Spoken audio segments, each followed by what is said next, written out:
63ാമത് Kerala school കലോത്സവത്തിന്റെ സമാപന സമ്മേളനം ഉദ്ഘാടനം ചെയ്യുന്നതിനായി ബഹുമാനപ്പെട്ട പ്രതിപക്ഷ നേതാവ് ശ്രീ വി.ഡി. സതീശനെ ആദരവോടെ ക്ഷണിക്കുന്നു.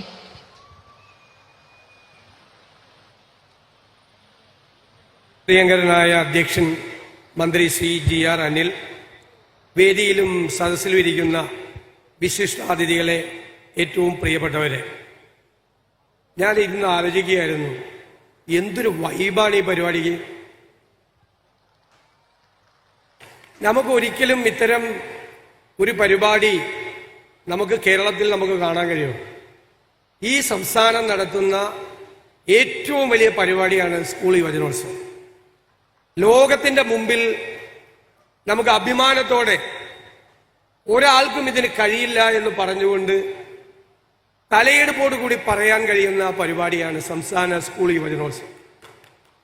സത്യത്തിൽ 4-5 ദിവസം ഈ സ്കൂൾ യൂത്ത് ഫെസ്റ്റിവലുമായി ബന്ധപ്പെട്ട് തിരുവനന്തപുരത്ത് നിന്നപ്പോൾ എനിക്ക് തോന്നിയത് ഒരു 10 വയസ്സിന്റെയെങ്കിലും പ്രായം എനിക്ക് കുറഞ്ഞെന്നാണ്.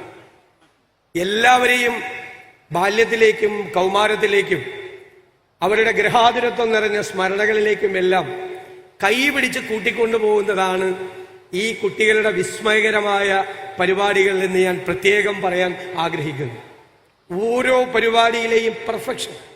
ഞാൻ ഇന്നലെ രാത്രി കിടന്നപ്പോൾ ആലോചിച്ചു, ഞാനിവിടെ ഗ്രൂപ്പ് ഡാൻസ് കാണാൻ ഈ സ്റ്റേജിൽ വന്നിരുന്നു. ഞാൻ ഓർത്തത് ഇതിന്റെ ജൂറിയെ കുറിച്ചാണ്, ജഡ്ജിമാരെ കുറിച്ചാണ്. ഇവരെങ്ങനെ മാർക്കിടും? അത്ര പെർഫെക്ഷനാണ് ഓരോ ഡാൻസും വരുന്നത്. മാർക്കിടുക എന്ന് പറയുന്നത് ഒരു ജഡ്ജിയുടെ ഏറ്റവും, ഞാൻ ഓർത്ത് ഞാനായിരുന്നെങ്കിൽ ഞാൻ എന്ത് ചെയ്യുമായിരുന്നു? എന്തൊരു ചാലഞ്ചാണ് ഓരോ ഐറ്റത്തിലും ജഡ്ജിമാർക്കും മാർക്കിടാൻ. ഇത്രയും മികവാർന്ന, നമുക്ക് വിസ്മയം തരുന്ന ഈ കുട്ടികളെല്ലാം നാടിന്റെ സമ്പത്തുകളാണ് എന്ന് ഞാൻ പ്രത്യേകമായി ഈ അവസരത്തിൽ ഓർക്കുന്നു.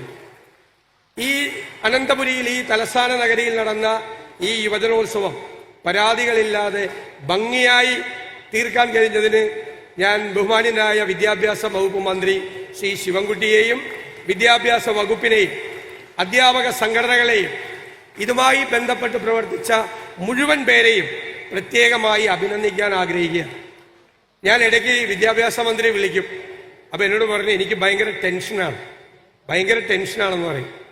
ഒരു പരിപാടി ഏറ്റവും നന്നായി നടത്തുന്നു എന്നതിന്റെ ഏറ്റവും വലിയ പ്രതീകമാണ് മുഖ്യ സംഘാടകന് ടെൻഷൻ ഉണ്ടാകുന്ന, ഉറങ്ങാൻ പറ്റുന്നില്ല എന്ന്.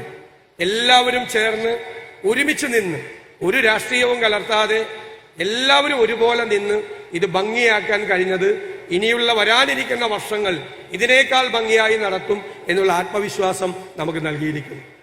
സമ്മാനിതരായ കുട്ടികളെയും മത്സരങ്ങളിൽ പങ്കെടുത്ത എല്ലാവരെയും, അവർക്ക് പരിശീലനം കൊടുത്ത എല്ലാവരെയും ഞാൻ പ്രത്യേകമായി അഭിനന്ദിക്കുന്നു. എനിക്ക് കുട്ടികളോട് പറയാനുള്ളത്, നല്ല പ്രസംഗത്തിന്റെ ഉത്തമമായ ലക്ഷണം എന്ന് പറയുന്നത് ഔചിത്യബോധമാണ്. ഇപ്പൊ എനിക്കിവിടെ കാണിക്കാൻ പറ്റുന്ന ഔചിത്യബോധം എന്ന് പറയുന്നത് പ്രസംഗം പെട്ടെന്ന് നിർത്തുക എന്നുള്ളതാണ്. ഞാൻ ആ പ്രസംഗം പെട്ടെന്ന് നിർത്തുന്നു. നിങ്ങളുടെ എല്ലാവരുടെയും അനുവാദത്തോടെ സംസ്ഥാന സ്കൂൾ യുവജനോത്സവത്തിന്റെ സമാപന സമ്മേളനം ഉദ്ഘാടനം ചെയ്യുന്നതായി അറിയിക്കുന്നു. നന്ദി, നമസ്കാരം. മുഖ്യ പ്രഭാഷണത്തിനായി